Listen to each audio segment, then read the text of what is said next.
Assalamualaikum warahmatullahi wabarakatuh.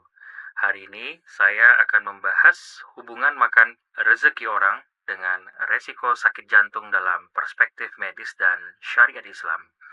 Dalam kehidupan sehari-hari, istilah makan rezeki orang sering diartikan sebagai mengambil hak orang lain secara tidak adil, baik dalam bentuk korupsi, menipu, atau merampas sesuatu yang bukan haknya.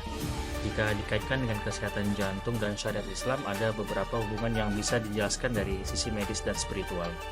Pertama, yaitu perspektif medis, stres dan penyakit jantung. Stres kronis dan penyakit kardiovaskular. Orang yang mengambil hak orang lain sering hidup dalam ketakutan, kecemasan, dan rasa bersalah yang dapat meningkatkan stres kronis. Stres ini menyebabkan peningkatan kadar kortisol dan adrenalin yang dapat meningkatkan tekanan darah, sehingga pada suatu ketika akan beresiko menjadi hipertensi. Kemudian menyebabkan peradangan kronis, yang mana nanti akan beresiko menjadi aterosklerosis. Memicu resistensi insulin, yang mana akan beresiko menjadi kedepannya diabetes mellitus tipe 2. Mempercepat kerusakan pembuluh darah yang berisiko untuk jadi serangan jantung dan stroke.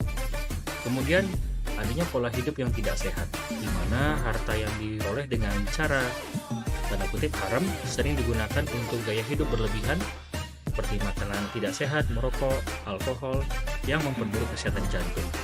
Kurangnya ketenangan batin juga dapat menyebabkan kebiasaan makan berlebihan sebagai kompensasi stres, meningkatnya resiko obesitas dan penyakit jantung. Perspektif syariat Islam, di mana larangan mengambil hak orang lain dan konsekuensinya, yaitu Islam sangat menekankan keadilan dalam mencari nafkah. Dan janganlah kamu makan harta di antara kamu dengan jalan yang batil.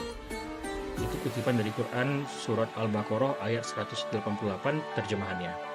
Juga dalam hadis riwayat Muslim dikatakan, barang siapa menipu maka ia bukan dari golongan kami.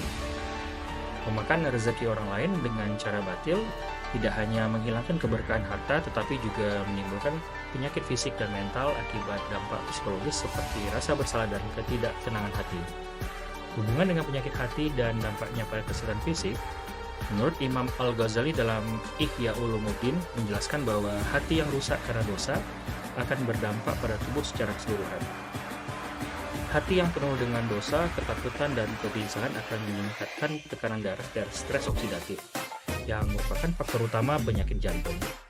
Makanan haram dan kesehatan jantung, yang mana Islam melarang makanan yang berasal dari harta haram karena berpotensi membawa dampak negatif bagi tubuh.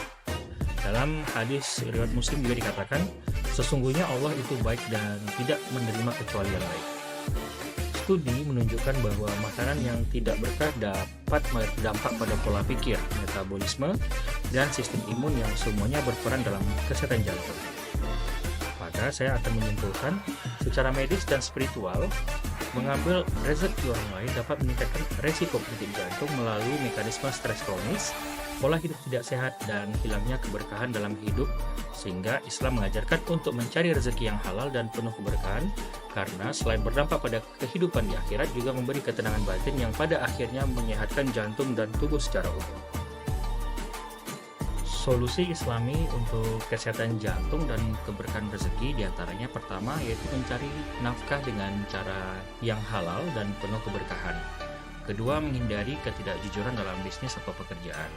Ketiga, berbagi rezeki dengan sedekah untuk membersihkan harta. Dan keempat, menjalani hidup dengan hati yang tenang dan tawakal.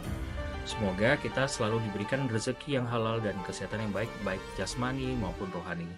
Sekian, wabillahi taufiq wal hidayah. Assalamualaikum warahmatullahi wabarakatuh.